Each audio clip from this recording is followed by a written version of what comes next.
Good morning and welcome back to Spa-Francorchamps, where we're gearing up for our third Gb3 race of the weekend. It's the full reverse grid encounter with Oliver Stewart lining up on pole position for Elite Motorsport. Before we get going, let's have a look at some of the highlights of the weekend so far. So highlights of race one, a good start from Callum Voisin from the front row. Mackenzie Cresswell challenging early on the inside of Alex Dunn. Unfortunately, Lucas Styko stopping at the back of the field. Then Mackenzie Cresswell attacking for second place, ended up spinning, which caused the rest of the field to fan out, and ultimately resulting in a few cars coming off at the back of the field at Les Combes, which brought out the safety car. We lost 2 laps under the safety car, 2 laps of the 9 during the race. The other cars involved there were Noah Ping, Oliver Stewart and Daniel Mavlyatov there in the Hill Speed car. Safety car, everyone maintaining their tyres and brake temperatures after only 1 lap of racing. But after the restart, Callum Voisin got a good start and nearly broke the toe to Alex Dunn. Timet Kuharczyk was in 3rd place at this point, closely followed by a strong qualifying from David Morales. Immediately, Dunn was on the offensive, trying to overtake Voisin into Les Combes pretty much every lap, trying inside, trying outside, but for most of the first part of the race, Voisin could hold him off. We see Esterson and Bennett challenging in the background. Kuharczyk just dropped off the back of the front 2, and then eventually, about 2/3 of the way through the race, Alex Dunn managed to make the move around the outside, Callum Voisin giving him just enough room, and then Dunn pulled away very, very quickly in the middle sector of the lap to break the toe. So then it was a fight between Voisin and Kuharczyk for 2nd and 3rd place, and that's how it ended. So it was Dunn from Voisin from Kuharczyk, David Morales in 4th place.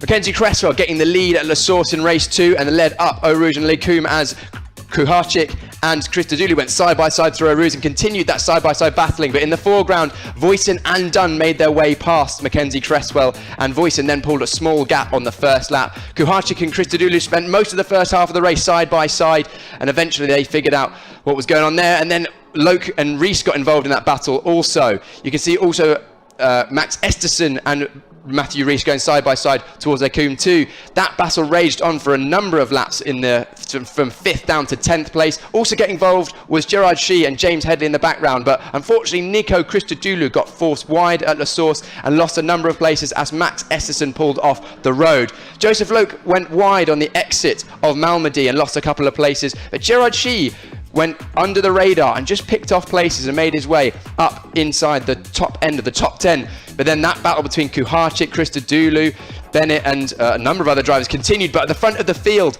Alex Dunn went around the outside once again at Les Combes, taking the lead and would try and chase, run away. But Joseph Loke in the lower end of the top 10 went off once again, this time on the exit of the Fania chicane, as the battling John Bennett was fighting with both of the Fortec cars of Waberski and Pearson, but Pearson would give that place back eventually. Gerard Shee then made his way past Timet Kuharczyk and would maintain that position until the end of the race, and the 2 Fortec cars of Pearson and Waberski continued that fight onwards. Alex Dunn made a small mistake on the exit of No Name, but continued in the lead of the race and ended up extending his gap to Callum Voisin. And in 3rd place, Mackenzie Cresswell just fell off the back of the leading 2. Christodoulou continued to fight with Pearson right until the end of the race, as Bennett and Waberski would go side by side a number of times through the final chicane. Alex Dunn then in the final few laps really setting some blistering pace and running away from the rest of the field, and would take a 2nd win in the Gb3 Championship ahead of Voisin, and this time Mackenzie Cresswell in 3rd place. The championship standings after race 2 of the weekend. Callum Voisin leapfrogs Joseph Lope at the front of the field, now leading by 4 points. Alex Dunn now moves up to 3rd place in the Hi-Tech Pulse 8 car, 153 points, not far off the front 2. Timet Kuharczyk is now in 4th place for Douglas Motorsport at 127 points. James Headley still maintaining 5th place in 124 points for the Arden VRD team. Mackenzie Cresswell, after some strong pace in qualifying in those races, now into 6th place on 110 points. Matthew Rees for JHR Developments in 7th place on 102 points, followed by John Bennett on 92 and Costa Paris on 87 and 8th and 9th respectively for the Rodin Carlin team, and rounding out the top 10, Jared Waberski for the Fortec Motorsport team on 75 points. Okay, so there's not long to go now until we get our 3rd race of the weekend underway here at Spa-Francorchamps. Before we do that, let's take a closer look at this world famous circuit. Let's talk you through the Spa-Francorchamps circuit. Certainly one of the highlights of the season in Gb3, with corners world famous such as Eau Rouge, the Kemmel Straight, Radion, Les Combes and Pouhon. The circuit is amazing and a real challenge for the drivers. We're so lucky to be here for the GB3 Championship. And let's just run you through some of those corners. Again, Campus and Stavelot, very important on the long run up Paul Frere towards Blanchimont. There's going to be a lot of slipstreaming action, and then of course the last corner at the chicane at the bus stop where the race may be won and lost. 4.352 miles, or just over 7 kilometers in length. It's one of the longest circuits we visit this year, if not one of the longest circuits in the world. 19 of the best corners, flowing fast, over 116 mile an hour average speed in qualifying, with over 101 meters of elevation change, and you can just see there some of those gradients that the drivers will have to be tackling this weekend. I'm looking forward to watching the racing. I'm sure the drivers are looking forward to driving on it. Let's ride on board the Spa-Francorchamps circuit, 4.5 miles with Mackenzie Cresswell in the Elite Motorsport GB3 car. This is one of the best and longest circuits in the world, and it's a pleasure to drive around in the GB3 car. Down hard, down to second gear for turn 1, car moving around on the apex, going right out to the exit curb, mind the gravel on the exit, which is newly added for this year. Now we are flat out for almost half a minute, the downhill run to Eau Rouge and then steeply uphill through Radion. Just listen to the car, completely flat out through here, trying not to hit the curb on the exit because it'll scrub off speed. And now we have a completely flat out section, a long straight where we've seen a lot, or we'll see a lot of overtaking throughout the races. A moment to breathe and pick your braking point for Lecombe chicane, braking very, very late after the end of the curve, down 3 gears, carrying a lot of speed into the apex, using the curb on the right, all of the curb on the left, and then bring it back to the left-hand side to open up the entry of Malmedy. Watch the curb on the exit, can easily bottom out there and go off the circuit. Tricky braking downhill into Rivage. The circuit goes down and down and down, can easily force you wide on the exit, and then through the newly profiled, or reprofiled, no-name corner right out to the gravel on the exit. Now coming up to one of the best corners in the world, especially in a single-seater, Pouhon. Barely even a lift in these GB3 cars, touching the curb on the inside, which forced it ever so slightly wide on the outside. And now we're running it down to the Fagnes chicane, a very, very fast and open chicane, just down 2 gears, carrying a lot of speed through the first part of the apex, and then rolling through the second part, trying not to run too wide on the exit. The gravel is right there. Now we break downhill for Campus. Easy to lose the front or the rear of the car, then run onto the gravel, but Mackenzie Cresswell nails it that time. Completely flat through Paul Frere, and now a very, very long run through turns 15, 16 and 17 up towards Blanchimont, just trying to reduce any steering input here to maximise your speed. Completely flat out through Blanchimont, touching the curb on the inside, minding the curb on the outside because the car will bottom out, and it's all about a straight line braking into the bus stop chicane, braking hard and late down to second gear. Really important to make the first apex as it goes off camber, and then camber on for the second apex. Get in there, get on the power, fire the car out with good traction for a quick lap around the Spa-Francorchamps circuit in Belgium. Thanks, Piers. Well, it's that time of the weekend, it's our reverse grid. Let's go racing here at Spa-Francorchamps.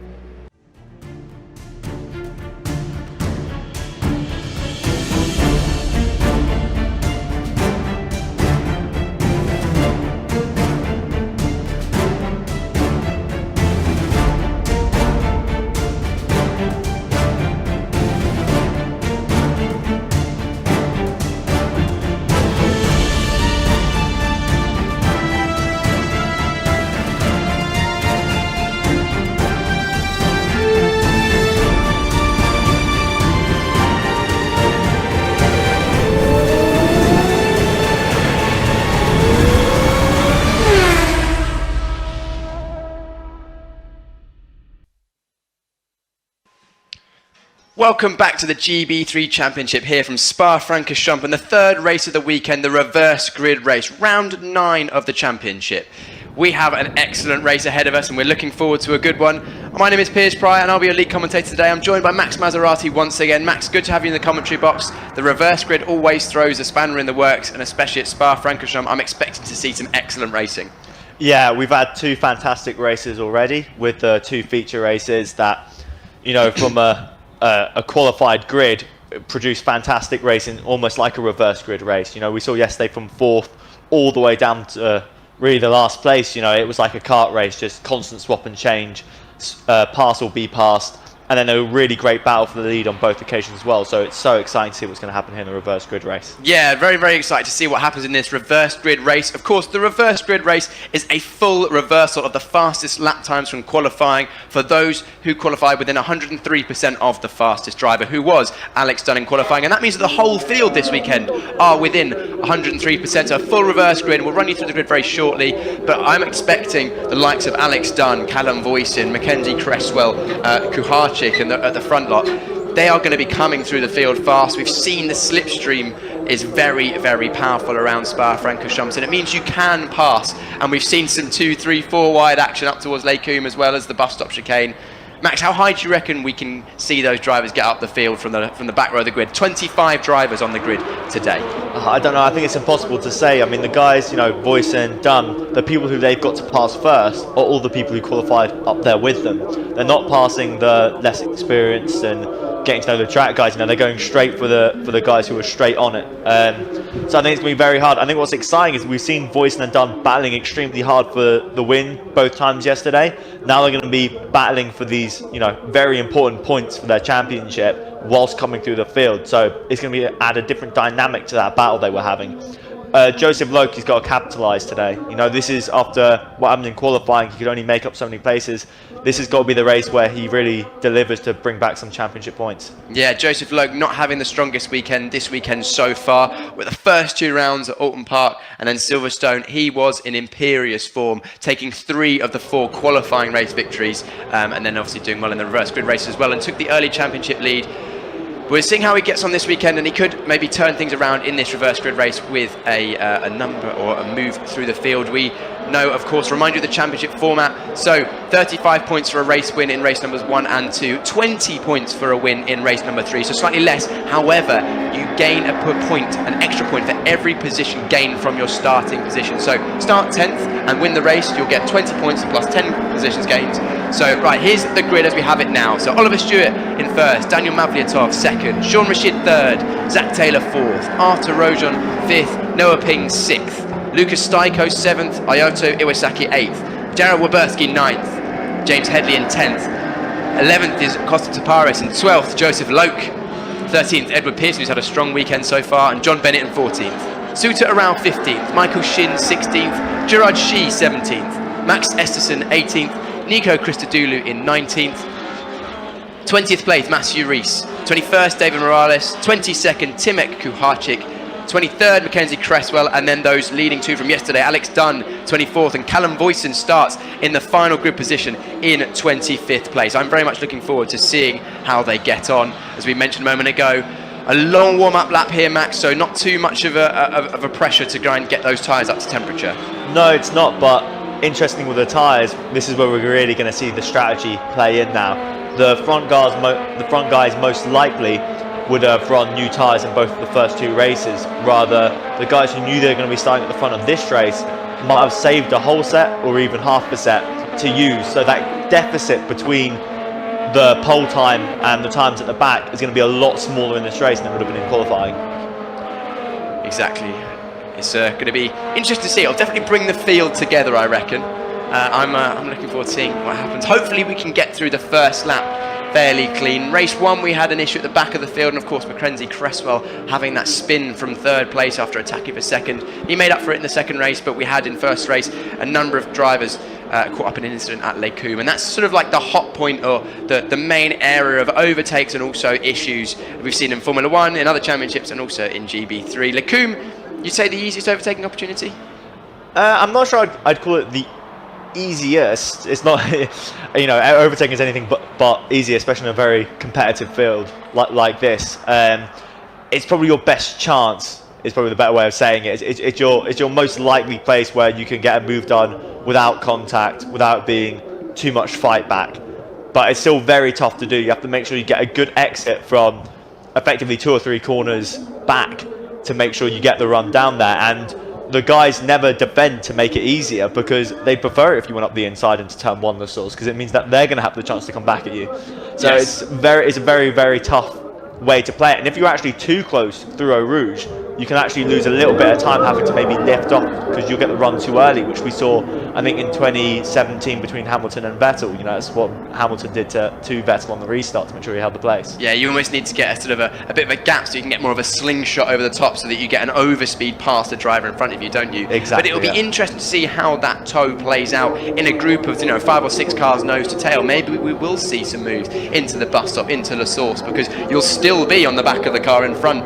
And if you're second or third in a train, you're not going to have so much of an advantage or a disadvantage in terms of the toe. But the car's lining up on the grid now, so Oliver Stewart on pole position will be hoping to get away well. Mavlyatov will be hoping to have a good result as well. We saw he, of course, won one of the reverse grids at the previous round, so a previous race winner as well. Oliver Stewart been struggling a bit this weekend, clearly not completely dialed in with the circuit car. His debut season in the Gb3 Championship. His teammate Mackenzie Cresswell is having an excellent weekend in terms of pace.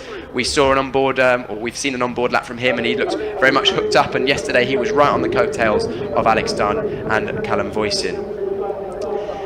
Looks like almost all the cars are on the grid now. We're getting a green flag at the back of the field. In a moment, everyone will be away and racing.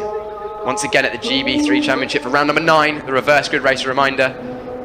Hopefully we'll have an interesting race. And the lights are out, everyone is away. It looks like a slow start from pole position from Oliver Stewart. Daniel Mavlyatov leads early on into turn 1. We're going through a 4 wide in the background once again. Drivers diving up the inside into the source of it. Is everyone going to get through cleanly? A bit of contact I saw in the middle of the field. We're still 3 wide going down there. Looks like the 2 Fortec Motorsport cars are side by side with Costa Taparis in the back of shot. But 1, 2 and 3 will line astern. If we go side by side for 6th place, can't quite see who that is. That looks like potentially Noah King going side by side through Eau Rouge and Radion. And everyone making their way cleanly so far. Suter around now having a slipstream past one of the other drivers alongside him. That's probably Edward Pearson. We're fanning out left and right, everyone trying to attack and defend at the same time. That is the number 33 there, or 23 of Michael Shin. Having a look. There's a good move around the outside from Waberski. Oh, it looks like we've had it coming together at the front of the field. That's a lot of cars off, involving Mavlyatov, and can't quite catch the numbers of the other drivers. Mavlyatov has crashed from the lead, so potentially contact with Stewart or whoever was alongside with him. And we got another big crash in the background, everyone checking up, and that is a Chris Dittman car and a Douglas Motorsport car. We'll give you exactly who that is when we can see in a bit more detail in a moment. Double waved yellows. I think that was probably a continuation of the jostling for position and the exit of Lacuma. The safety car has been called. Max, let's have a quick look at this again. Yeah, I mean, that was just that was carnage. It was extremely exciting, as we can see in the reverse grid race. That last contact looked very interesting. It seemed that because of the momentum loss through those corners, which are, it's a very momentum-based part, that sector. Due to one car being quite slow, it just caught everyone out. You're coming through those corners so fast, and it's quite hard to look far enough ahead at what's coming up. And it just unfortunately, I'm not sure who it was, but the Douglas car got caught out in that. And I'm guessing it must have been Timac looking at the timings. But as that car was going slowly, it was almost like an aeroplane crash as he hit the back of him. But right, it looks like the cars involved in that sort of hustle over at Lacune was Mavlyatov, Sean Rashid and Zach Taylor, and potentially also Timek Kuharchik. What can I see? Is it? I think it's Rashid. I think that must be Rashid's car. And there's another car stopped at No Name as well. So yeah, this is a safety car for now. Potentially might be longer. It looks like the Douglas Motorsport driver is out of the car. We'll keep you informed as we know more and more. But yeah, it's a messy start to the race. I think we didn't see the start of the issue at Lacombe. I imagine someone probably went up the inside, went off the circuit. That's good to see. Zach Taylor is out of the car. So it looks like, as far as we're aware, everyone involved in that incident down towards Rivage is okay. The cars can't be said the same for the cars. There's some quite substantial damage there. And who is that stopped? Who is that stopped on the inside of No Name? Is that a high-tech Pulse 8 car? Potentially Michael Shin? We'll find out in a moment, but let's run through the order as they come over the line. So after all of that drama, it's Oliver Stewart who's somehow managed to maintain the lead. Joseph Loke has made his way all the way up into second position. We were literally just chatting about him before the race, Max. He's done excellently. Jared Waberski in third place for Force Motorsports. Lucas Styko with a decent start in fourth as well. And then of Headley fifth. Noah Ping has made his way into sixth. I think he was involved in some of that, but somehow managed to keep going. Ayatu Iwasaki in 7th, Arthur Rojon in 8th, a good start as well also for Max Esterson in 9th place. No, Michael Shin is still running, so that isn't Michael Shin. We're hearing the right is it potentially might be Matthew Rees. It must be, because he's down at the bottom of the field as well on our timing screen. Where did we get to? Yes, Costa Taparis in 11th. We saw him going side by side, 3 wide down to Eau Rouge on the first lap as those cars get removed very quickly. So good job from the marshals there. Yeah, so we are heading through that is Matthew Rees involved once again. It's been a torrid weekend for Matthew Rees. He'll be really disappointed because he showed some great pace towards the end of the second half last year. Actually, Max, can we see any more here? It looks like that was Zach Taylor and the Douglas Motorsport car of Rashid had come together, but Mavliatov is also sitting stationary. He had damage on his left rear wheel. Oh no, that's the safety car. But again, showing how great the GB3 cars and how safe they are. That would have been a heavy impact over the top there, and all the drivers walked out fine, and moving about, they're clearly all okay, which is great to see. And as I say, these cars are extremely fast, but they're also extremely safe. Yes, of course, and you can see the drivers going slowly around the outside of the incident. It shouldn't be too much longer. Again, a very long lap, 4.5 miles, 7 kilometres around the Spa-Francorchamps circuit. So hopefully, fingers crossed, we'll be able to go, maybe even go racing at the end of this lap after these cars are removed. But if not, then definitely the lap afterwards. We saw a 2-lap safety car in race number 1 this weekend. Probably the same thing again today. That still leaves 6 flying laps to go, which is plenty of time around this long circuit. That's at least, it's at least, well, it's a long way to go, isn't it, Max? And who do you reckon? I didn't actually ask you before the race. I was going to say who you're going to pick for the win before the race, but I forgot to ask you. It looks like Joseph Logan is in the pound seat right now, because I think he's had the pace over Oliver Stewart, but I wouldn't count out Jared Wersky in 3rd place. No, this is a good opportunity for Jared to have a really great result this race.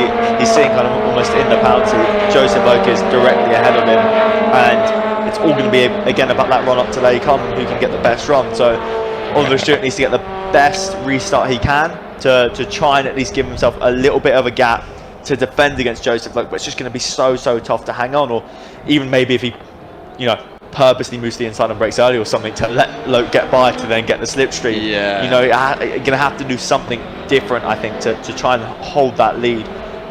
For Loke, this is perfect. This is exactly what he needed, and it'll be, I think, quite interesting to see his onboard of that first sector where all the cars are going everywhere and seeing exactly how he was picking what places to be at, around the circuit to make sure to avoid contact and come out in second. Yeah, we've seen this year already that Joseph Lowe's got some good racecraft, and he's up from 12th place to second, so already up 10 places, so 10 bonus points already if he maintains his position. Of course, we're not done yet. We're only 2 laps into this race, and the lights are still on the safety car, so we will be having another lap under the safety car. Of course, safety is the main priority, so they're making sure that the track is clear of all cars and debris, and everyone is in a safe place before we go racing once again. But let's have a look further down the field and see who else has been any. Look at the movers and shakers. So John Bent in 12th place is gone up 2 places. Who else has moved around? Timmy Kuharczyk is still going. We thought he was actually out of the race, but he's moved up quite well from 22nd to 15th, and we know that he's good at overtaking. We saw at Silverstone him making up positions left, right and centre, so I'm expecting him to come up well inside the top 10 by the end of this race, I would imagine. Alex Dunn from the back of the grid also up to 17th, so he's doing well. Callum Voisin, not so many places gained, up to 20th, so he's gained 5 positions. I think he's probably just been trying to keep out of trouble, hasn't he? I think so, yeah. I think he knows that if he has a DNF in this race, all the good work he's done could get lost. So but he still needs to make progress. You can't actually just sit there in this reverse grid race, because Luke's already on the second. You say that's 10 bonus points plus the point you get for second. With his pace, it's looking like he'll probably, he will go for the lead. At least try to. And if he gets it and gets those points again, the bonus point plus the points you get for first, a lot of the work that actually Voisin has done over the weekend could get lost again in this race if he doesn't make that progress. And you can see Dunn is already making that progress. He's up into 17th, and he'll be looking to make moves as well with the pace that he's got. So Dunn will be making points back as well. So Voisin does still have to go for it. He has to think about the championship, can't do moves erratically, but has to make sure he's still doing the moves to get up the grid. I think there's 3 guarantees in life for today, and that is death, taxes and Joseph Loke attempting to take the lead into Lecombe this time out as soon as we go green, because we know that Joseph Loke doesn't hang about. He's well He likes getting stuck in. We saw yesterday he was pushing very hard and actually left the circuit a couple of times. So a bit scrappy from him yesterday, but still right in there with the championship hunt in his first season, the Gb3 Championship. Worth remembering that it's only his third round, and the first time he will have raced at the Spa-Francorchamps circuit, I imagine. I'm pretty sure it'll be his first time racing at Spa-Francorchamps. And as much as his pace in the JHR team's pace hasn't been maybe as strong as it was at Alton and then Silverstone, they're still right there, and he can still salvage a decent points haul and potentially even come away from today's race in the championship lead. As we have a look at the championship standings, the gap is, I think it was only 4 points. So if the race finishes as it does, which I'm sure it will not, then Joseph Loke would take the championship lead, as Callum Voisin would get not very many points. I think maybe 1 point plus. How many has he gained? 1, 2, 3, 4, 5. So yeah, at the top of my head, Joseph Loke would take a slim lead in the championship table. With Callum Voisin potentially, would he be overlapped by Alex Dunn? No, 20 points is the gap currently before this race between Dunn and Voisin. Dunn in third place. So it's definitely a three-way fight at the championship as it stands, but Timet Kuharczyk is also not too far back, as is James Headley. And James Headley has had some half-decent results this weekend, is it, Max? You're pointing out that we believe that the safety car lights have gone out, so we'll go racing again this time out. But James Headley, not setting the world alight this weekend, but with some solid results in race number 1 and race number 2. Exactly, and he's in a really good position again here. Look, that's quite menacing. He's not weaving at all. He's just sitting there ready to go, you know, waiting for Stuart to drop the gun. Yeah, I'm waiting for Stuart to go. I wonder how early he will go. This will be the first time he's probably done a safety car restart at the Spa-Francorchamps circuit, and he's gone very, very early, and it's actually worked for him. He's got a small gap to Joseph Loke, and Loke is now under pressure already for Jared Wilberski. Lucas Steichel getting caught slightly napping there with about a 3 car length gap to the car ahead, and he's right, or underneath his rear wing is James Headley right there. You just mentioned that he was ready to go, not even weaving, as a few drivers in the background run wide on the exit of the bus stop to get the best exit possible. But we're now 3 for the lead. It is Stuart, Loke and Wilberski. I'm looking forward to seeing how this plays out at the top of the Camel Straight up towards Lacombe, and then it's 4th, 5th, 6th, 7th, 8th, 9th, 10th, 11th place, pretty much all line astern. This could be anyone's game. Hopefully we can get through Lacombe cleanly this time. Only the second racing lap we will have had this going through Lacombe. We're flat out, even on the first lap through Eau Rouge and Radion. Here we go, Joseph Loke looking to the outside. Can he get in front of Oliver Stewart even before the turn, as we see Steichel defending now from Headley in the background and everyone following? Side by side, only a couple of centimetres between them. Loke trying around the outside. Stewart's got in hot. Has he got in too hot? No, he's got it stopped. That's a great defensive manoeuvre there, but that's definitely going to slow all 3 of them down, as we now see Headley going around the outside of Malmedy onto the gravel. Is that going to leave him vulnerable from Ping? I think it is. Yeah, his teammate Ping making his way through both Arden VRD cars, and then more fighting in the back of the field, and everyone will now string line astern as we go through No Name, which is not really a corner you can go through side by side. Great defending from Oliver Stewart there. You know, I being honest, I thought that was a done deal. I thought that was it. You know, Loke was gaining so much on that straight to get past, but Oliver Stewart said, you know, I'm not going to get intimidated. You know, you may be fighting for the championship, and it's maybe my first year, but I'm coming straight back at you. And yeah, that was absolutely brilliant. Brilliant to, you know, put it on the line that back, get back up the inside. You know, Loke's got something to lose. Oliver Stewart doesn't. Exactly, and I think Stewart's going to be looking to try and take this win after what has been a somewhat of a maybe a slightly confidence-damaging weekend. Again, it's only his first season. His teammate Mackenzie Cresswell's done a season and a half previously in the Gb3 Championship. However, he's been right at the back of the field. His pace hasn't been where it has been in the first couple of rounds. Of course, Spa-Francorchamps is quite an intimidating circuit, but he's really turning it on now. He's pulling away from Loke in the middle sector, actually, and we saw a mistake from Wilberski through the Vanya chicane. Let's have a quick look at that restart again. So we've got the 3 of them for the lead. Wilberski is now drawing onto the back again of Loke, and that is Steichel now being the cork in the bottle for Ping, Headley, but Iwasaki, as we see, that must be Rojan going up the inside of... No, the front wing's gone. That's going to be right in the middle of the circuit. Hopefully everyone avoids that. Is he going to cause a puncture as well? Potentially. Is he going to give a puncture to... Esterson? Was that Esterson that he ran into the back of? No, it was the high-tech. Yeah, there's a puncture there. Oh, it is, yeah, the number 23. That is Michael Shin. That's really unfortunate. That wasn't Shin's fault whatsoever. It was just Rojan opening the steering a bit too early and his front wing cutting the tyre of Shin. So Shin, a struggling weekend for him, as we see now Rojan is going 3 wide into Eau Rouge with no front wing. This can only end badly. I'm wincing in the commentary box. Going straight on, understandably. Yellow flag at turn 19, which must be the last corner where the front wing is being retrieved. That will be gone by the next lap. I'm sure of it. Let's have a look back to the front of the field. Has there been any change for the lead? Doesn't look like it. But there's plenty of changing going on further down the field as we see Morales getting involved there. Trying to go around the outside of the number 7 of Timek Kuharczyk, but not getting that move done. And then we've got Voisin and Arau going side by side as well. John Bennett is now fighting it once again with his teammate Costa Taparis going into Rivage. And then Voisin still looking left, looking right, trying to go all the way around Suter Arau on the high-tech Pulsate Red Bull liveried car of... And is he going to get that done? We're looking in the back of shot now. We're going into No Name. He's done it. Has he done it? I can't tell. They're still side by side. I think Voisin has managed to take that move. Oh, it's going to be outside of Clue. He's going to hold on to that. That's going to be really tough to do off the line. Yeah, let's have a look and see in the back of shot. That's where we're looking to see Voisin, if he's managed to get to. Yes, he has. Voisin has made his way past Suter Arau, that Red Bull livery driver.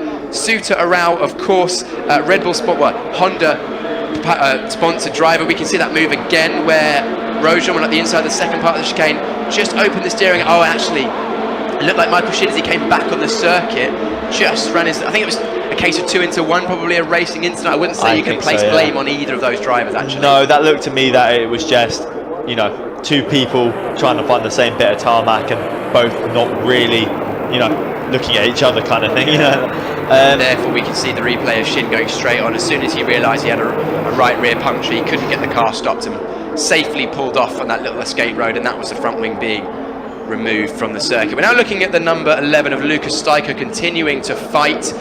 He's continuing to fight with the rest of the group around him, which is, of course, Headley, Ping. So Ping's made his way past Steiker.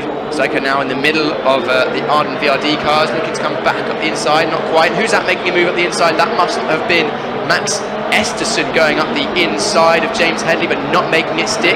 That potentially might hurt his exit out of La Source on the long flat-out run towards the Kumis. You know, it's flat out for nearly 30 seconds, even in a racing situation. So, yeah, there's Arthur Rojan coming in for a front wing change. But at the front of the field, Oliver Stewart is pulling away. Maybe he saved his brand new tyres for the reverse grid, knowing he didn't have a strong qualifying. But let's look back at this group here. That's James Headley now looking around the outside of Steiko. Can he get that done? Steiko squeezing him. Oh no, and Esterson's been tagged. Eston was tagged there, and we heard the contact, and that is another disappointing race for Eston in what has been a very, very difficult weekend. And now, who's that going off? That is Ping.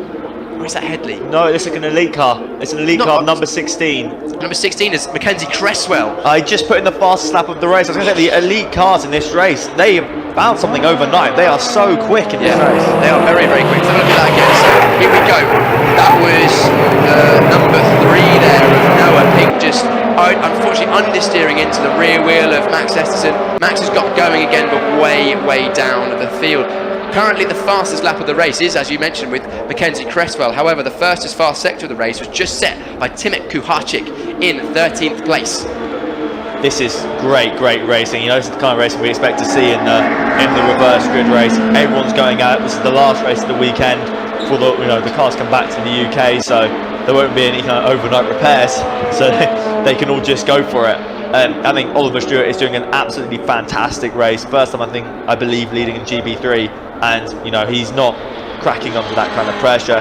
He's just doing his own thing, pulling away from, you know, Joseph Loke, who looks so dominant in the first 2 rounds. Yeah, I mean, he's seriously got some pace in that car now, and maybe in the lead he's found some extra pace, which is allowing him to pull away, as we see Costa Taparis going around the outside of his teammate John Bennett, I believe. Yeah, I think it is actually. So that was a good move into the bus stop chicane. Who's that coming into the pits there? That must be the number 3. Is that Noah Ping potentially with maybe a bit of steering damage after that contact? As we now look at Callum Voisin going up the inside, getting squeezed almost onto the grass there by, that must have been David Morales. So Morales squeezing him very hard, managed to get through there. We're still looking at this battle. It's almost nose to tail between, that is Taparis Dunn is in that mix Bennett as well. And Dunn as well.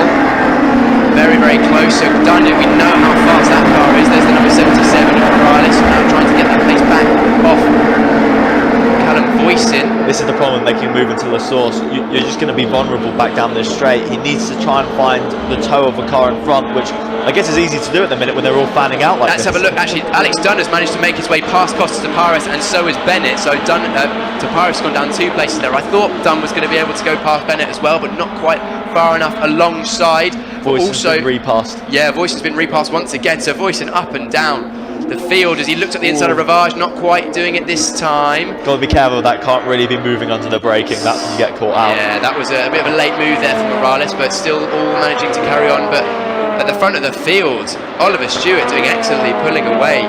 It looks like that we are actually now on a timed race, so that time on the safety car means that we have flipped from a 9-lap race to a time race, and potentially it will be an 8-lap race.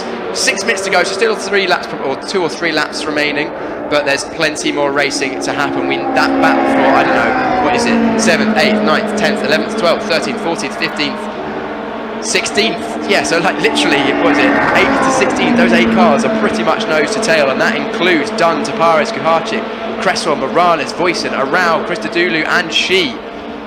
There we have Noah Ping and Artur Rojan, who have made their way back out of the pits at the back of the field. They are still on the lead lap, I believe, so probably will still make some points in this race, hopefully. And that's the reason why they are continuing on. But we can see the cars flash their way on the way to Blanchimont corner. Side by side in the background, that is around the outside of Blanchimont. That is the Douglas Motorsport car of...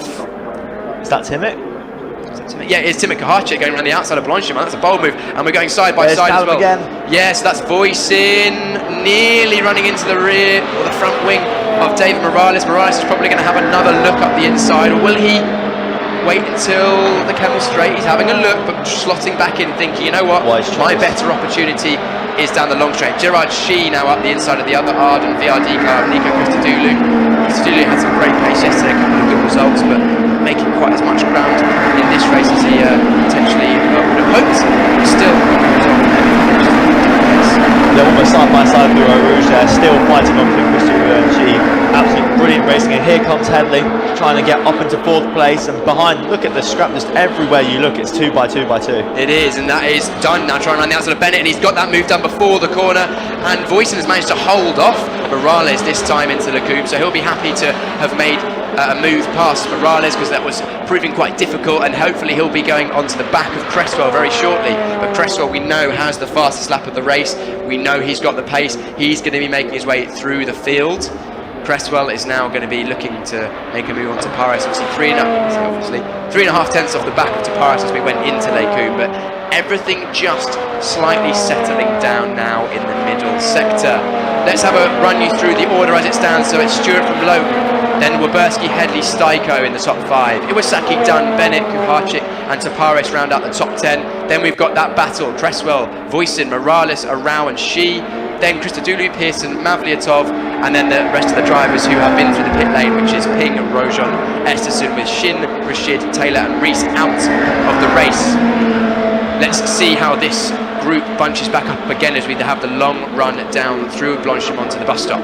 How many points is Dunn going to collect here? Because he's gone from 24th to 7th. That's before you even take into account the points from 7th. He's going to be making a lot of points up in the championship lead. I think he's really brought himself into the fight for the rest of the year now with such a great weekend. Yeah, with Dunn in 7th place, Loke in 2nd and Voisin down in 12th. I reckon it's going to close up a lot for the championship lead as we see once again Kuharczyk looking for a move at the bus stop on John Bennett in the Rodin Carlin car in the front of shot. That black, dark blue and yellow highlighted car. Kuharczyk in the number 7 blue Douglas Motorsport car. Getting back in the slipstream once again. It looks like Bennett's just dropped off the back of Dunn, so he's not going to have very much of a tow going down towards Kemmel, so he's definitely going to be vulnerable. Look how close Kuharczyk is through La Source.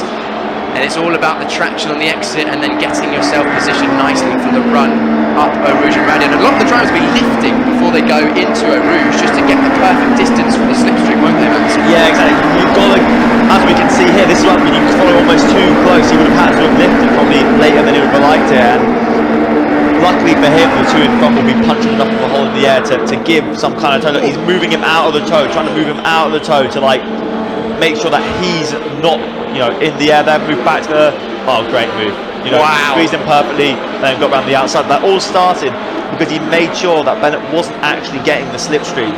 and he was. Yeah, exactly. So that was really good racing there. It was hard racing. He forced Bennett, edged him down and down and down to the inside of the circuit, then popped back to the outside to get the last little bit of toe, brake nice and late into Lacombe and got that move done. That was excellent racing. We know Timek is not afraid of getting his elbows out. We saw how many places he made up at Silverstone last time out after being so fast in qualifying and then having to start from the back of every race that weekend. He made up some good positions and inside the top 10 in a couple of the races, I believe, as well, if my memory serves me correctly. But Timek Kuharczyk is already closing in on the back of Iwasaki now in the Elite Motorsport car for 7th place, so he's got some serious pace in that car at the moment. Yeah, and in that, Dunn has actually done a Waski as well. He's up into 6th. I don't know what the gap is to Styko, but is it catchable? What is it? What is the gap between them? I think it might be.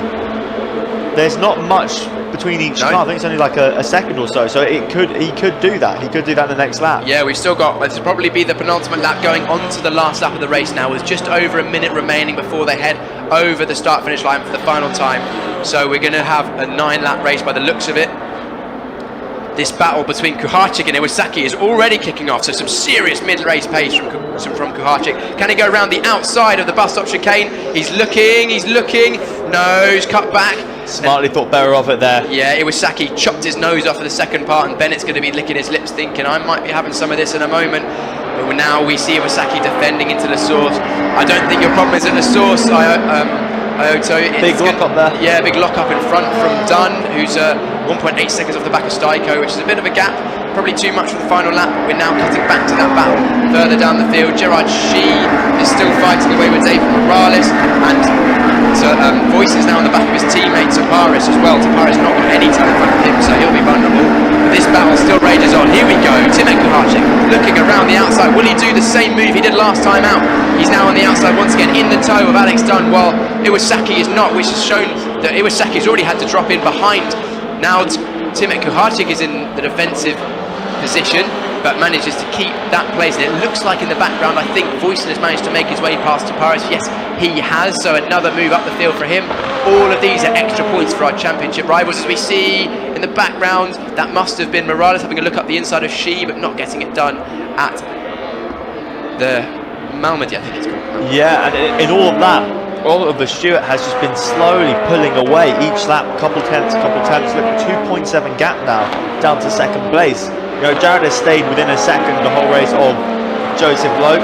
You know, that top 5 is very much stabilised where it is, but what a brilliant race from Oliver Stewart. I think it's a really good showing from Oliver Stewart. He's clearly found something overnight, because in qualifying he was almost a second and a half, 2 seconds off the ultimate pace of his teammate of Mackenzie Cresswell, and now his fastest lap of 2:17.5 with no toe is only half a second slower than Alex Dunn, who won the first 2 races. Exactly. That really shows how much you can learn over the weekend of being at Spa. You know, unlike the other circuits in the UK where it's quite easy to get round to each one and do testing, obviously to go over to Belgium and test, it's quite difficult to do so. So being a second-year driver does have its advantages. Right, so here we are, Oliver Stewart coming around the bus stop for the final time to take his maiden GB3 victory in only the 3rd round of the season. Reverse grid start from pole position, fended off Joseph Loeb, and a dominant victory by almost 2.5 seconds from Joseph Loeb in 2nd place. Will be happy with that, and Jared Waberski, those 2 drivers making up a lot of positions. Styko and Dunn, who'll be very happy from the 2nd last on the grid all the way up to 6th place. Timek Kuharczyk making his way through. We saw a lot of moves from him in 7th.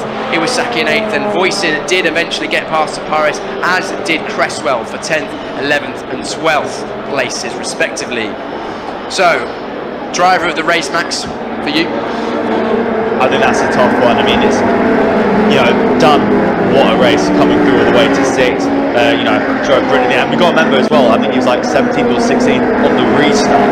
So that wasn't just done through the carnage, that was done through the actual racing.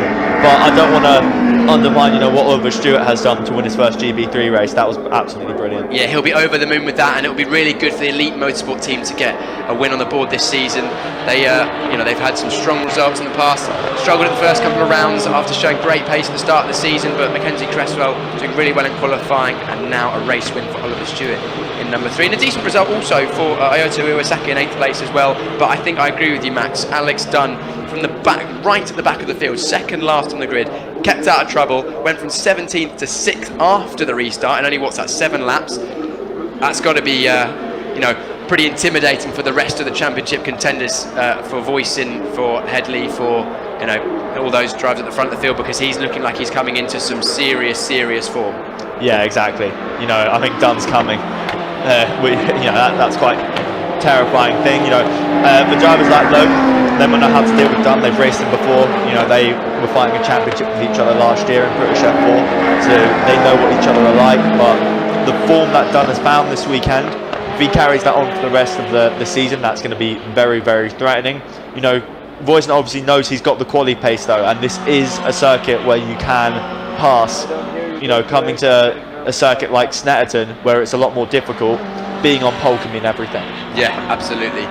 And we, of course, moving on to the next round of the season, which will be the Snetterton 300 on the 17th and 18th of June. So a very different circuit. We're actually at Snetterton this weekend, Max Maserati, but I'll just quickly run you through the provisional results. So Oliver Stewart won that race from Loke, Waberski, Headley and Steiker in the top 5. Then it was Dunn with that excellent drive, followed by Kuharczyk, Iwasaki, Bennett, Voisin, rounding out the top 10. Then it was Cresswell, Toparis, Arau, Shi and Morales, the 10th to 15th. Then we had 16th was Christodoulou, 17th Mavliatov, 18th Pearson, 19th was Noah Ping, Artur Rojon in 20th and Max Esten in 21st. Those last few drivers finishing quite a way off the leader, I think all travelled through the pit lane.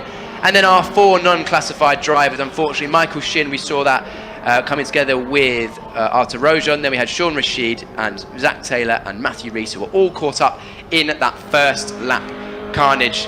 It was a good race, Max. There was a lot of drama on the first lap, some contact here and there, but largely good racing. It's a treat to be at Spa, and it's been a good weekend of racing.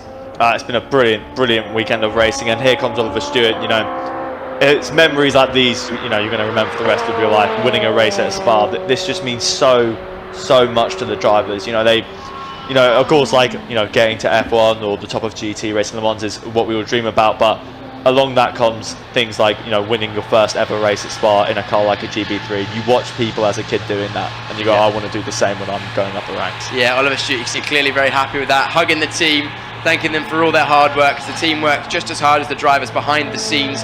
And you've also got Alex Dunn in the background there, who will probably be picking up the Sunoco fastest driver of the weekend for his fastest lap that he set earlier on in yesterday's race. Joseph Loke, pretty happy with second place there. I thought he was going to mount more of a challenge, but potentially different tyre strategies between the top 3, as we know that, I believe that that Stewart will have taken 4 new tyres for that final race, or at least 2 new tyres, whereas the other drivers may have used them in previous races. And you can see in the background, Alex Dunn very happy with that, going from the back of the field to 6th place. Oliver Stewart, not a huge amount of car racing experience, only in karts, you know, basically a year or so ago. And now making the big jump up to Gb3 and clearly finding his feet slowly but surely as the season moves on. And he'll take a lot of confidence from that. Hopefully we can get some interviews from the top 3, starting with Oliver Stewart in just a moment, who takes his Gb3 victory for the first time.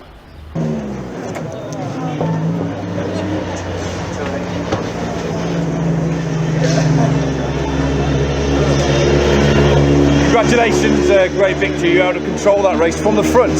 Yeah, thank you. Yeah, it was an amazing race. I was just able to get a good start, not the best start, but I was able to draft Daniel after the straight and then just pass him and then just struggle away from there.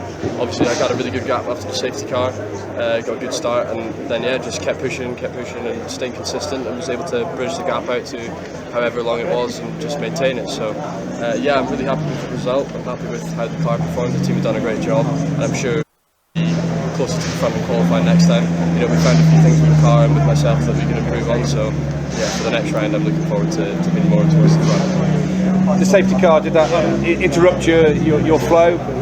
A little bit, but I was able to get a really good start and catch them off guard, and I went really early, so that really helped with the restart. But yeah, it did kind of interrupt my flow a wee bit, I guess, because I had a really good gap and I could have bridged that out even further. But however, it is what it is. I knew it would happen. It's a reverse grid race. It's always carnage, so yeah, I was prepared for it, and yeah, it worked really well. Congratulations. We'll go around get second position. Well done.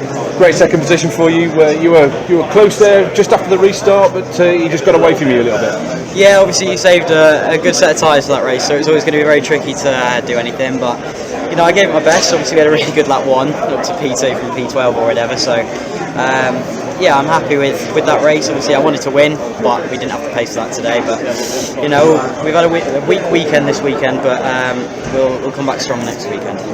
It was a mega start. That first lap was outstanding. You picked up a lot of people in that lap. It was a shame that the safety car came out. The safety car probably gave me more chance than I would have had anyway, purely because I didn't have the pace of Ollie anyway. So it gave me that chance at the restart to attack him, which I gave my best shot. But he just outbraked me into the car, and there was nothing I could do after that.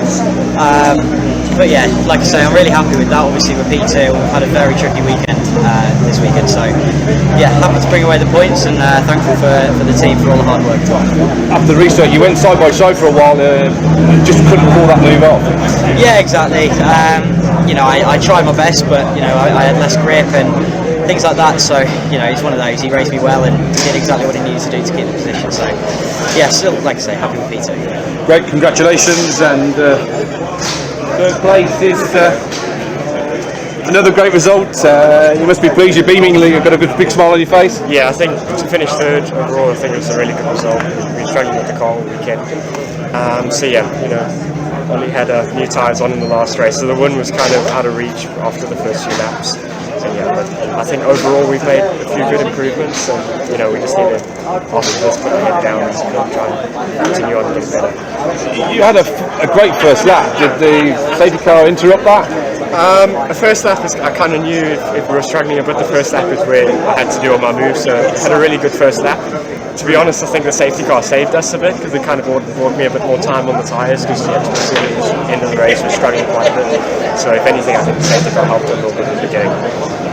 You were able to sort of pull back on second place, but then seemed to drop off as the race went on. Was that your tyres going off? Yeah, that was mainly the tyres. I mean, we've been struggling in the middle sector the whole weekend. So as soon as I get close to the middle sector, it was even harder with the dirty air. But I think overall, to finish third, I'm quite a tough weekend.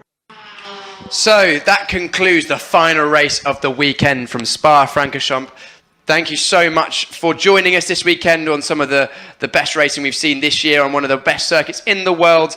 Oliver Stewart taking a wonderful victory, and he'll be very, very happy with that this weekend. Max, thanks for joining us this weekend in the commentary box. Hopefully we'll have you back at some point the rest of this season. Make sure you join us in the next round of the season, which is on the 17th and 18th of June at the Snetterton circuit for rounds 10, 11 and 12. It will be good to see the cars back in the UK on a very different circuit. So for now, thanks for joining us, and we'll see you very shortly. Goodbye.